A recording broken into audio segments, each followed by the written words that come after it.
I was slightly unusual in the sense I was from a non-clinical background. I came from the film industry, and it is possible to retrain as a psychoanalyst. Initially, I was slightly worried because lots of my colleagues were from clinical backgrounds, but then you realize that you bring different things, you bring a richness of sorts. And also, largely the British psychoanalytic tradition has encouraged lay members to train. You do have to do things like NHS placements, and I was extremely fortunate to have a BPA mentor who helped me. I had both a psychiatric and psychotherapy placement in the NHS, which I did before my training. And the organisation do help trainees facilitate these placements. So in many ways, it is possible, it's just you bring different things.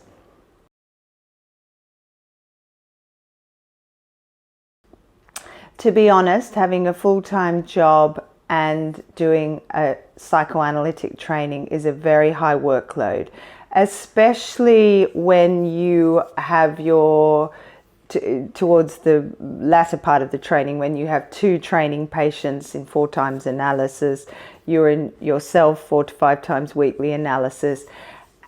So fortunately the seminars are in the evenings, so that was manageable. I was also extremely fortunate to have a very supportive boss who allowed some flexibility. So I managed by seeing training patients early in the morning and after work and sometimes at lunchtime. So it's absolutely possible that sometimes I would think, how can I manage all of this? But it actually is possible. You do need to be, organized and motivated. But because the training to me was such a sort of enlivening experience in all kinds of ways that I was extremely committed and motivated in order to do it. It's a bit like a jigsaw puzzle. You sort of find the pieces and you put them together. So it is absolutely possible to do it. It just requires a lot of dedication and organization.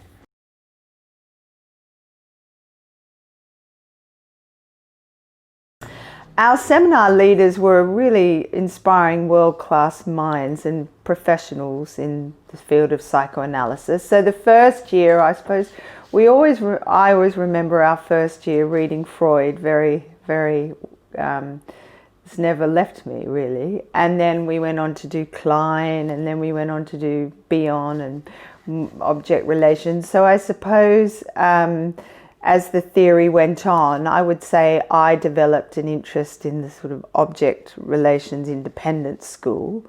But in terms of, it was absolutely world-class teaching and a very strong intellectual, very strong in the field.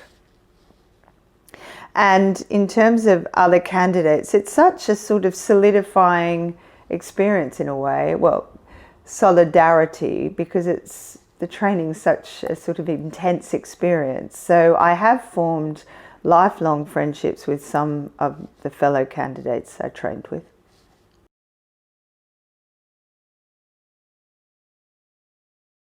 So I would argue in terms of influence, it was my personal analysis that I first looked at through the lens of training and psychoanalysis as a whole.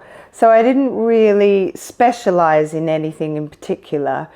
Now I've been qualified for 10 years. I'm sort of focusing recently on eating disorder patients, but really if I drew on my own personal analysis and that school, which happened to be independent object relations.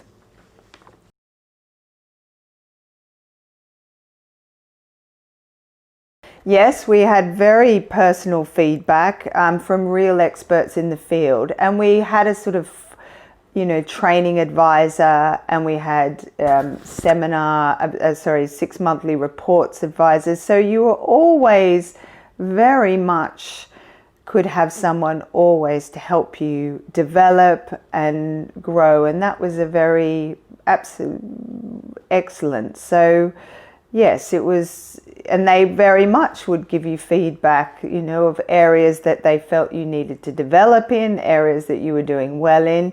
And they were very supportive, because at times if it felt overwhelming or that you had anxiety about things, they would always be very supportive of that and talk to us as candidates, and I felt very supported as a trainee.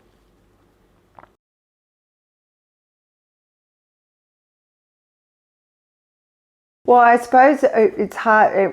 The BPA sort of is quite newly established, so I was fortunate enough to be qualifying just as it was sort of getting going. So it was so refreshing, because they did really encourage us all to be really involved, and I didn't find it hierarchical at all. They just said, right, they would certainly, when I first qualified, the then and late president said, Joan, we'd like you to set up a bulletin, and they really let me run with it. And so they give you a sort of lot of freedom and responsibility in a good way. They sort of encourage that development, which means that you feel part of the society, because when you're a trainee, of course you're part of the society, but when you transition, you are allowed to sit on all the committees, and you can be as active as you like.